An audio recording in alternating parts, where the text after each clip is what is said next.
आज कथिए पैसा शीतल मैया जाने रानी हो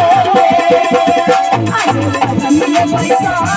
शीतल मैया जाने रानी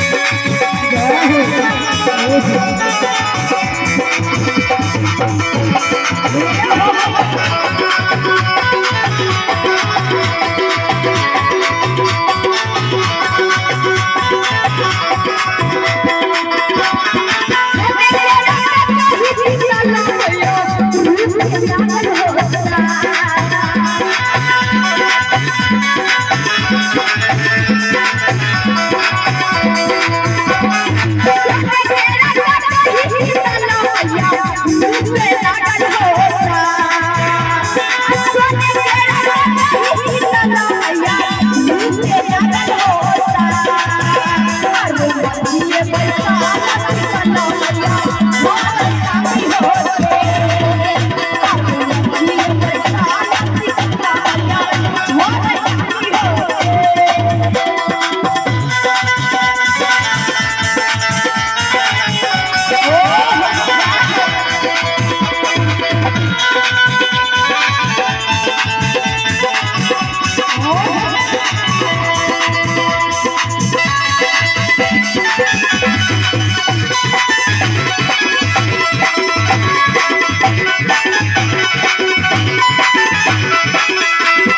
आज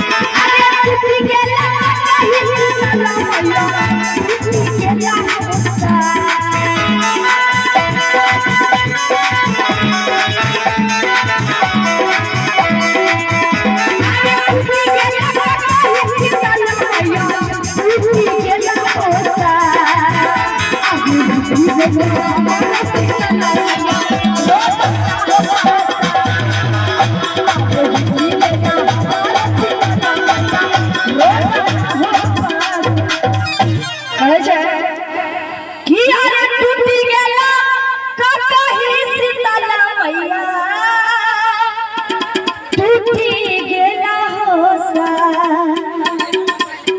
रूठी गैला हमारे शीतल मैया रोना हो पासा अरे टूटी गैला कहीं शीतल मैया गेला होसा अरे टूटी गैला कहीं शीतल मैया गेला होसा अरे रूठी गैला हमारे शीतल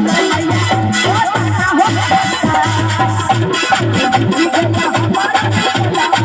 रोना हो पासा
और के भैया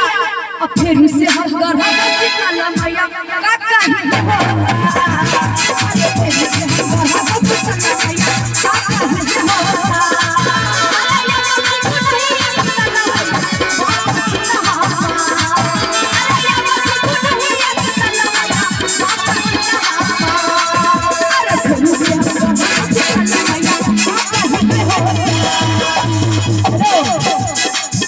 यही में कहा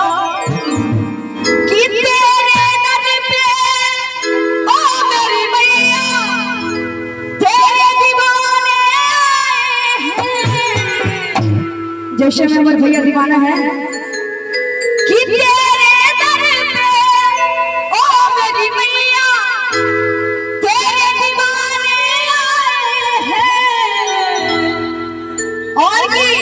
भर दे झोली मैया भोली भर दे झोली मैया भोली मेरी बनाने आए हैं भर दे झोली मैया भोली मेरी बनाने आए हैं तेरे मैया तेरे दीवाने हैं। इसमें कौन कौन माँ के दीवाने हैं जरा हाथ उठा के बताइए। हाथ उठा लीजिए सभी आदमी माँ को दीवाने जो भी होगा वही माँ को दीवाने सभी हाथ उठा लीजिए। भैया आप लोग भी उठा लीजिए ना कि भर दे झोली मैया भोली डिग्री बना ले